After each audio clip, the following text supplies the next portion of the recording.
2014's Watch Dogs set you loose in a recreation of Chicago as Aiden Pierce, a guy who could hack and control virtually anything in his open world with a few taps on his phone. The idea of instantly taking control of your surroundings was irresistible to millions of players, and it's heading out west to the home of tech, the San Francisco Bay Area. But before we go there, we're visiting Ubisoft Montreal, the development home of Watch Dogs 2.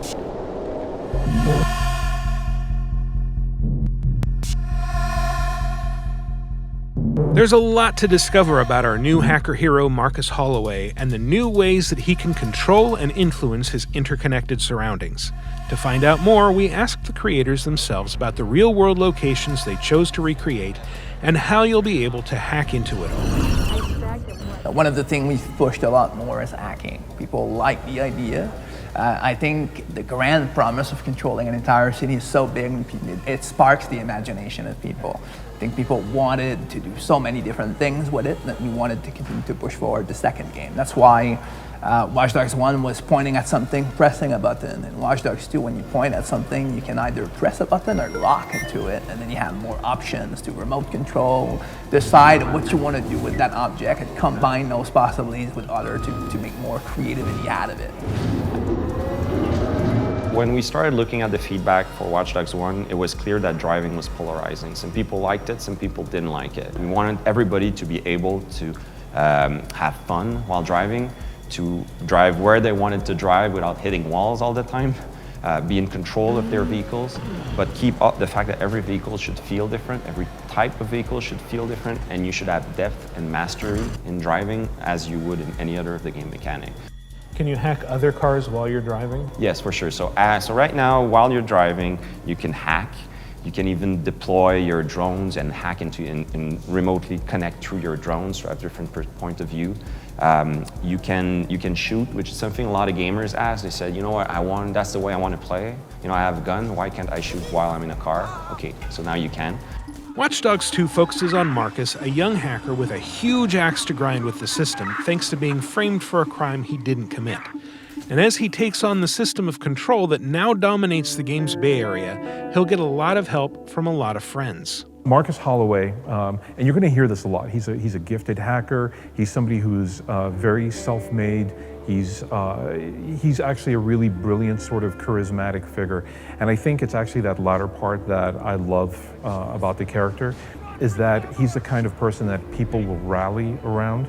You start off small, right? Marcus Holloway just joined into DedSec, and DedSec needs to fight this war against Bloom, which represents all the companies in the Silicon Valley, as well as the Bay Area for San Francisco. And they quickly realize that they need to have a certain amount of horsepower to pull off what they need to do. So when they go on that journey, it's all about like spreading the word, right? Like showing truths about certain companies, certain technologies. What's great about that is it makes it possible for us to explore a lot of different stories. So it's not just a revenge story or something like that. It's more like, okay, what about like the social media regarding the next election? Can I dig into that and then show how social media can impact our choices, a bit like what's going on in real life right now with the election in the United States? Or in the complete opposite, end up talking about the evolution of AI and stuff like that with our company called like Titus. And then every time you do something and expose that truth to people, you get followers, which makes you the ability to level up. We started realizing, okay, well, you know, we also want to talk about hackers as a community. We wanted to address them as being people that work together. The aspect of DedSec, of the community that we have, comes about through that they have to work together in order to accomplish things, and it cannot just be done alone. It's definitely not a linear narrative, but there are some key beats in the story we want you to hit. So there's, I guess, operations you can just find in the world and do in any order. And then there's operations that will lead you to that key moment. And then because they're narrative continuity, you know, you need to hit that to have different operations. But mainly we unlock a lot in parallel, and you decide, you know, the order you want to do them. We're going away from some of those elements that we had, like hacking a tower will give you something and all that. That'll be more world exploration, and our narrative will be in an app called DedSec app, which is basically all the stories you find are unlocked and you can do them in any order. So the game structure is going to change, I mean, dramatically from Watch Dogs 1 to Watch Dogs 2. Everything you do kind of gives you followers in the world. So we didn't want to say do these things in this order in order to get the amount of followers you need to tackle the problem. Instead, we're saying everything gives you followers. And if you want to do puzzles on the sides, you can do. If you do online, like cooperation with other players, you can do as well. If you don't want to do a certain main narrative story operation, you can completely dodge it and still finish what you have to do for the game. We here at UbiBlog live and work in the Bay Area, so seeing San Francisco, Silicon Valley, Oakland, and Marin County transformed into a dynamic open-world sandbox is something of a dream come true. But what can we do in Watch Dogs 2's version, and how does it measure up against the real thing? So we have, I think it's something like 150 things that we wanted to make sure we had, like key landmarks. I'm not gonna run you through all of them, but it's not just Koi Tower and Sutro Tower and the Golden Gate. And the reality is, I think even people who live in the Bay are gonna discover things in the game that are actually a reflection of things that exist in the real Bay Area. Obviously, it's a great city for driving because of the iconic hills and slopes for sure, but then also because the kind of roads you have in Oakland, San Francisco, Marin County is very different. One thing that was noticeable in one of our scouting trips was the amount of construction.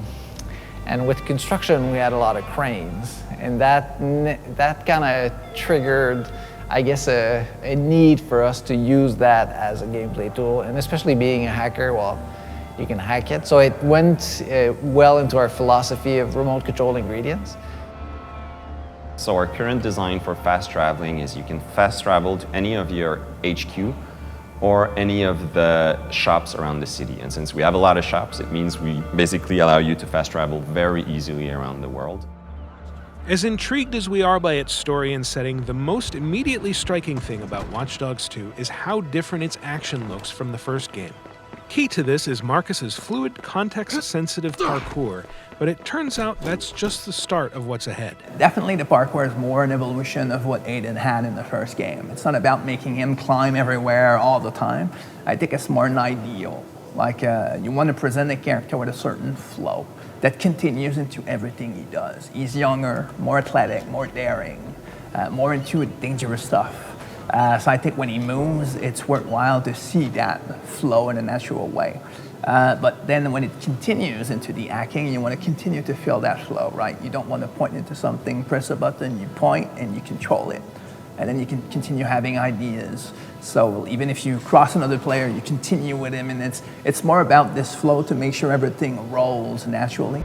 Yeah, the Thunderball is a really cool weapon. So what we're doing with melee is we're keeping a contextual melee, as in Watch Dogs 1, but we want it to be more granular. So you don't have to take down people lethally, so you can have various degrees of takedowns. We're keeping a very fast, effective melee system, but try to combine it with the fact that Marcus is a very fast character, a very agile character, so you can chain it more naturally in your movement. All our missions are 360, meaning there is a goal, there's a problem, an objective, you need to do something. And then you can approach this problem any way you want. It can be combat, stealth, or as a hacker. There's two things that in design that we really wanted to push with hacking.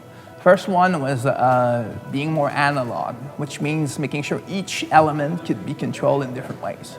So you really want to make sure, for example, when you point at a car, you can lock into it and then make it accelerate, steer left, right, backward, layer these inputs on top of each other, so it almost feels like you're controlling a car from a distance perfectly. So you can do that with every car around you. Then, at the same time, you have those gadgets that you can throw like everywhere that are sticky to everything. One of them is more destructive, the other is more stealth taser-like, so you can play the way you want. So players start having a what-if moment, right? Wait a minute, I can hack every car, I can stick stuff into everything. Can I throw a bomb into the front of a car? Can I turn that bomb into a proximity trigger and then accelerate the car from a distance and then throw like a movable bomb into 6 persons in a row?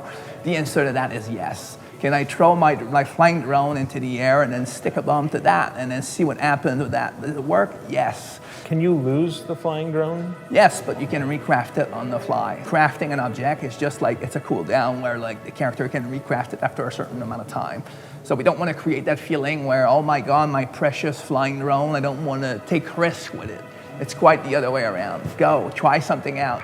So the more fame you get through DedSec, the more followers you get, and that gives you research points to invest in hacking. You can develop all your hacking skills. We're adding 3D printing, so you can print your weapons, you can print your remote control jumper, your quadcopter, your drone.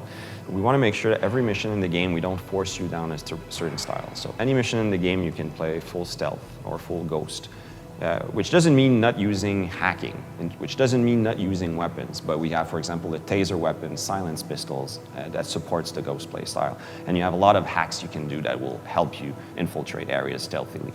We have the aggressor style, which is basically full gun blazing, and then we're adding a lot of different hacks and weapons and customizable weapons for the player to do this. And even the drones can help you be an aggressor. For example, we have drones that you can upgrade to deploy some explosive, as that's the way you want to do it.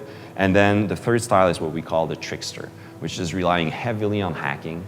And oftentimes you don't even go in the danger area. You can stay outside, use your drone, use your hacking, and infiltrate the area through that.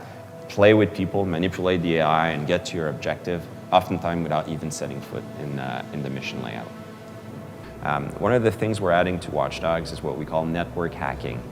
When you get into that mode, you can see through walls and you can see in the entire area all the hackable ingredients. So that way, if I'm in front of a wall, I can go in network hacking, I can see a camera behind it, I can see a computer behind it, I can see a car or someone, I can hack that person or I can hack that thing through the wall. In contrast with the lone wolf narrative of the first Watch Dogs, community and cooperation will be major themes in Watch Dogs 2. And that's reflected in your ability to get help not just from other players, but from the Bay Area's citizens as well. When you start the game, you can just meet another DedSec friend anywhere in the city. So it can be a complete stranger, but you know they're part of DedSec and you know they're allies.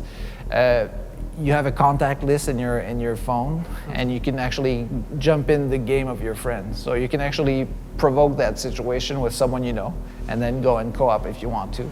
And if players don't want that, they can turn this off. You know, there's a whole set of missions that are meant to be done in co-op. So it's really a new layer we're adding to the whole open world of Watch Dogs 2. Can you still invade other players' games and grief them? Yes, we're bringing that back.